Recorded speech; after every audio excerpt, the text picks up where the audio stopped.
అందరికీ నమస్తే. ఇటీవల కాలంలో తెలంగాణ సమాజం అంతా స్తబ్దుగా మారిందేమో అనే ఒక అనుమానం వస్తున్న పరిస్థితుల్లో తెలంగాణ క్రాంతి దళ్ చొరవ తీసుకొని తెలంగాణ సమస్యల మీద, తెలంగాణ అణిచివేతలు స్వరాష్ట్రంగా ఏర్పడిన 12 ఏళ్ల తర్వాత కూడా జరుగుతున్న అణిచివేతల మీద ఇప్పటికీ ఆ తెలంగాణ పౌరుషాన్ని ప్రతిబింబిస్తూ తీసుకొని వస్తున్నటువంటి ఇటువంటి కార్యక్రమాల విషయం లోపల పృథ్వీరాజ్ అన్నను అభినందన తెలుపుతూ, ఈరోజు సమస్య ప్రొఫెసర్ నాగేశ్వర్ గారు చేసినటువంటి ఒక వ్యాఖ్య గురించి ఇష్యూ రేజ్ అయింది. జస్ట్ చిన్నగా మనం ఆలోచిస్తే, కొంచెం ఆలోచన పెట్టి ఆలోచిస్తే క్లియర్గా తెలుస్తుంది ఏంది. ప్రొఫెసర్ నాగేశ్వర్ గారు ఏం చెప్పారు? అమిత్ షా, జనసేన నాయకులు పవన్ కళ్యాణ్, నాదెండ్ల మనోహర్ మధ్య జరిగిన చర్చకు సంబంధించి అన్నారు. ఆ విషయం లోపల జనసేన కానీ టీడీపీ కానీ ఇంత ఉడుక్కోవాల్సిన పని లేదు, ఉక్రోషపడాల్సిన పని లేదు. ఎందుకంటే జగన్ మీద సిబిఐ కేసులు ఉన్నాయి. అరెస్ట్ చేయమని అడగడంలో ఒక డిప్యూటీ సీఎంగా, ఒక రాజకీయ ప్రత్యర్థిగా తప్పేం లేదు. ఈవెన్ మన తెలంగాణ లోపల కూడా కాళేశ్వరం కేసును సిబిఐకి ఇచ్చాము, ఇంకెప్పుడు అరెస్ట్ చేస్తారని చెప్పి ఇక్కడ ముఖ్యమంత్రితో సహా అందరు అడుగుతున్నారు. అటువంటి ప్రశ్ననే మీరు అక్కడ అడిగి ఉండొచ్చు. అడిగిన దాని గురించి పెద్ద సమస్య ఏం లేదు, దాన్ని చాలా చిన్నగా మాట్లాడినా అయిపోతుంది. కాకపోతే ఇక్కడ విషయం ఏమైపోయిందంటే, ప్రొఫెసర్ నాగేశ్వర్ గారు ఏదైతే ఇష్యూ తీసుకొని వచ్చారో ఆ ఇష్యూ లోపల వాళ్ళు ఎలా తీసుకున్నారంటే, మాకు వెన్నెముక లేని నాయకులం మేము అనే విషయాన్ని ఇక్కడ ప్రజలు గుర్తిస్తున్నారా అనే ఒక ఇన్ఫీరియారిటీ కాంప్లెక్స్లోకి జనసేన నాయకులు వెళ్ళిపోయినట్టుగా కనిపిస్తుంది.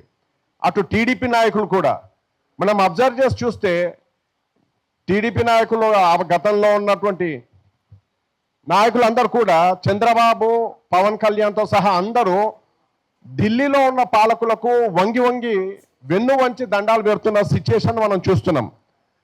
అటు జగన్ కూడా ఏం తక్కువ లేడు, ఆయన కూడా అక్కడ సరెండర్ అయ్యే ఉన్నాడు.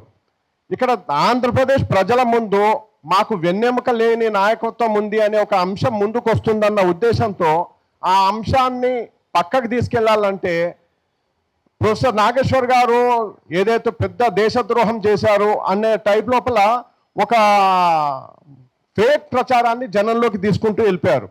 వాస్తవానికి ప్రొఫెసర్ నాగేశ్వర్ గారు చెప్పిన దాని విషయం లోపల నిజంగానే ఒకవేళ మొండిగా మాట్లాడాలని అనుకుంటే, ప్రొఫెసర్ నాగేశ్వర్ గారు అవును అమిత్ షానే నాకు ఫోన్ చేసి చెప్పాడు అంటే వీళ్ళు వెళ్ళి అమిత్ షాని మనం అడగగలుగుతారా? అడగలేరు. వాస్తవానికి అక్కడ ఇష్యూ ఏంది? జగన్ అరెస్ట్ గురించి మాట్లాడాలంటే అవును మాట్లాడాము, లేదు రాలేదు, మాట రాలేదు, చర్చ రాలేదు, తప్పుడు సమాచారం అంటే అక్కడ అయిపోతుంది. కాకపోతే ఇష్యూను ఎందుకు ఇంత ఫ్లేరప్ చేస్తున్నారు అని అంటే, ఇక్కడ తెలంగాణ లోపల వాళ్ళు అడుగు పెట్టాలని అనుకుంటున్నారు.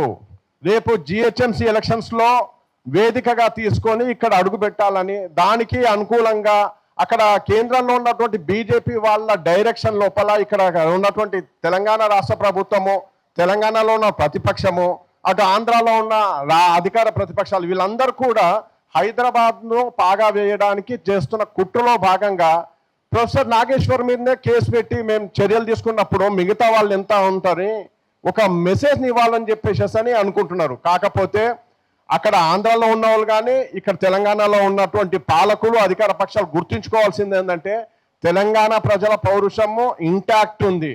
మీరు గుర్తించండి. అణచివేతకు దిగితే మాత్రం ఎట్టి పరిస్థితుల్లో సహించే ప్రసక్తే ఉండదు. ఈరోజు ప్రొఫెసర్ నాగేశ్వర్ గారు, నేను వారితో పాటుగా 10 టీవీలో ఇన్పుట్ ఎడిటర్గా ఉన్నప్పుడు నేను ఆయనతో డిఫర్ అయ్యేవాడిని. ఆయన కొన్ని విషయాలు చెప్పినప్పుడు అది కాదు సార్ అని చెప్పి నేను డిఫర్ అయినా కూడా ఆయన ఎంత కూల్గా అంటే, మిత్రమా అది కాదు ఇది అని ఈ టైప్లో చెప్పేవాళ్ళు. మీరు ఇంత ప్రజలు మీకు ఒక డిప్యూటీ సీఎం హోదా ఇచ్చేసేసి అధికారాన్ని ఇచ్చింది చేసింది ఈ మరి ఇంత సున్నితంగా అయితే మీరు లేరు కదా. మీ ప్రతిపక్ష నాయకులు అక్కడ ఉన్న వాళ్ళు రప్ప నరుకుతామని చెప్పేసి అంటే కూడా వాళ్ళ మీద కన్నెత్తి చూడడానికి మీరు భయపడేవాళ్ళు. ఒక సీనియర్ ప్రొఫెసరు ఒక మాట అన్నప్పుడు విశ్లేషణ చేసుకోవాలి, లేదంటే ఒక రెస్పాన్స్ ఇచ్చేయాలి, ఒక రెస్పెక్ట్తో ఇవ్వాలి. అది కాకుండా ప్రజలలో వైషమ్యాలు పెంచేటట్టుగా, ప్రజల్ని రెచ్చగొట్టేసేసి వాళ్ళ జీవితాలతో చెలగాటమడేటట్టుగా ఉంటున్నారు. నేను ఈ సందర్భంగా జనసేనలో ఉన్నటువంటి టీడీపీలో ఉన్నటువంటి వాళ్ళకు కూడా నేను ఒక సలహా ఇస్తున్నాను. ఏంటంటే, ఇక్కడ రాజకీయ నాయకులు బేసిక్గా రాజకీయ నాయకులు వాళ్ళ రాజకీయం కోసము మీ జీవితాలను పణంగా పెడతారు. మీరు ఆవేశపడి ఎటువంటి చర్యలు తీసుకున్నారు, చట్ట వ్యతిరేక చర్యలు తీసుకున్నారంటే దాని మూల్యము మీరు మీ కుటుంబం అన్నది భరించాల్సి ఉంటుంది. కాబట్టి అటు తెలుగుదేశం ఇటు జనసేన నాయకులు ఖచ్చితంగా వాళ్ళ కార్యకర్తల విషయం లోపల సంయమనం కోల్పోకుండా ఉండాలని చెప్పి చెప్పుకోవాల్సిన అవసరం ఎంతైనా ఉంది. అదే సందర్భం లోపల తెలంగాణ విషయం లోపల ఇప్పటికీ కూడా ఏదైనా కుట్రలు చేసుకొని వచ్చి మీరు ఇక్కడ మీ రాజకీయాలు చేస్తామనుకుంటే మాత్రం ఇక్కడ తెలంగాణ ప్రజలు సహించే ప్రసక్తే ఉండదు. రెండో విషయం వచ్చేసేసి రేపు ఇక్కడ ఎన్టీఆర్ విగ్రహాన్ని ఓపెన్ చేయడం అనేది అని అంటే ఖచ్చితంగా తెలంగాణ భావజాలాన్ని మళ్ళీ తొక్కేయాలని చూస్తున్నారు.